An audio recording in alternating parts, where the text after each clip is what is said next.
Lo que debes conocer sobre los Incoterms. Curso práctico. Temario del curso.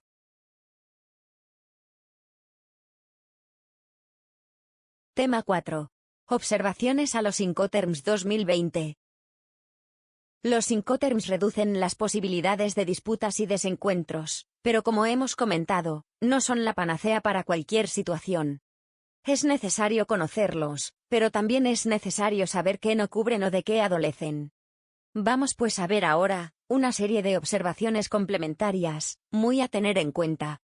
1. Son normas de recomendación que no anulan ni derogan a las anteriores. Por lo tanto, si los operadores no lo tienen claro, pueden seguir trabajando sus operaciones, como lo hacían anteriormente. 2. Mantienen más o menos la misma estructura de la norma 2010, pero con la aparición de una nueva condición de entrega, el DPU, cuyo matiz es la obligación de que el vendedor descargue en destino, en el punto pactado con el comprador. 3. Se habla de porteadores, no de transportistas u operadores logísticos, sin definir claramente su función, de si son de régimen interior, intracomunitario, o de comercio exterior, lo que puede crear un problema, en cuanto a la documentación con la que se opera, en los reglamentos tráfico carretera, ferrocarril, aéreo, y marítimo. 4. Incoterms como el FCA, no dejan bien definido cómo interactuar con él, en el caso de que el transporte internacional o intracomunitario sea aéreo, marítimo o ferrocarril, siendo más claro cuando es carretera, por no decir, cómo tratarlo si es un envío courier, un grupaje, una carga completa, o un granel. 5. Se utiliza la expresión posesión de la mercancía, y no propiedad de la mercancía, lo que va a llevar a tener que definir claramente qué conlleva este término en la negociación.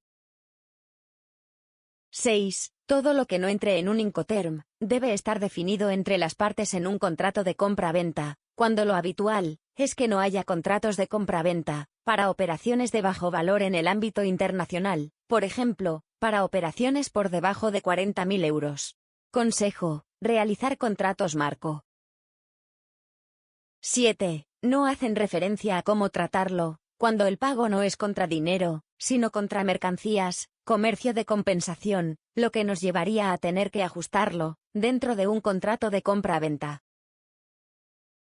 8. La posición de DP parece estar solo creada para ser utilizada en operaciones de comercio exterior, ya que hace específica mención al término derechos, que está vinculado a aduana, y solo existe en comercio exterior, pero, ¿y las operaciones intracomunitarias?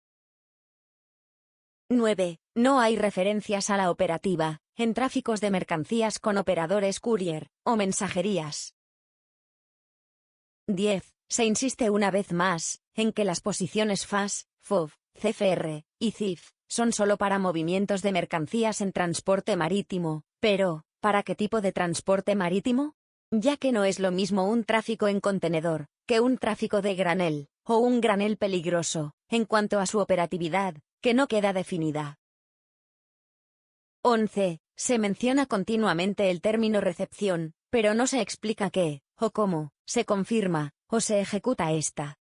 Sin embargo, en la cláusula B6, se indica que el comprador debe aceptar la prueba de entrega proporcionada, sin indicar qué, o cuál, es esa prueba. 12. No hace ninguna mención al sistema OEA, operador económico autorizado, y su operatividad dentro de los mismos, para el intercambio de mercancías entre terceros países. 13. En el apartado referido al FCA, nota 63 de la introducción, cuando se transporta por mar, las partes pueden requerir un bill of lading a bordo. En la nota 64 se reconoce que la entrega, según estipula la regla FCA, se completa antes de la carga a bordo. La solución a este problema se apunta en la nota 65, cuando se ofrece una opción adicional consistente en que las partes acuerden que se dará instrucciones al porteador para que emita un bill of lading a bordo. Pero ¿y si la mercancía no lo está? La nota reconoce que pedir un bill of lading en un Incoterm FCA es una unión disonante. Que haya un problema no debiera implicar que la solución sea abrir la puerta a falsear un documento. Esa situación se debería explicar muy bien, para evitar malentendidos. 14. Una problemática que se produce diariamente, y la versión 2020 no ha resuelto, es en relación al término FCA, cuando el modo de transporte es aéreo. En un altísimo porcentaje de envíos, el término utilizado es FOV, a todas luces incongruente, ya que este término es utilizable exclusivamente en barco. El mal uso de este término en el transporte aéreo viene dado por el hecho de que el momento de entrega del FCA es mercancía entregada al transportista nombrado por el comprador. Desde la entrega hasta las bodegas del avión, se generan gastos que deberían ser imputados al comprador, en cambio el agente IATA se lo repercute al vendedor. La justificación de la imputación al vendedor es pervertir el término con el uso del FOV.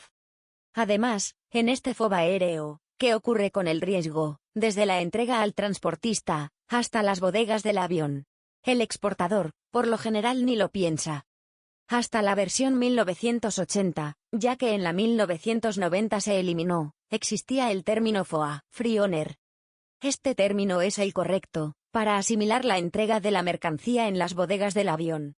Recordemos, que todos los términos están en vigor, o podemos salvar este tema, con un FCA mercancía cargada en bodegas avión. En definitiva, esta norma 2020 aporta en su estructura una mayor facilidad para su lectura y comprensión, siempre y cuando se tengan conocimientos de régimen de compra-venta interior, intracomunitario y de comercio exterior. Por no decir de otros reglamentos de la Cámara de Comercio Internacional, o de otros estamentos que también intentan ajustar normas, para facilitar las operaciones internacionales de determinadas mercancías, como por ejemplo, Fosfa o Orgalime, contratos de compraventa, créditos documentarios, régimen de graneles, régimen de courier, etc.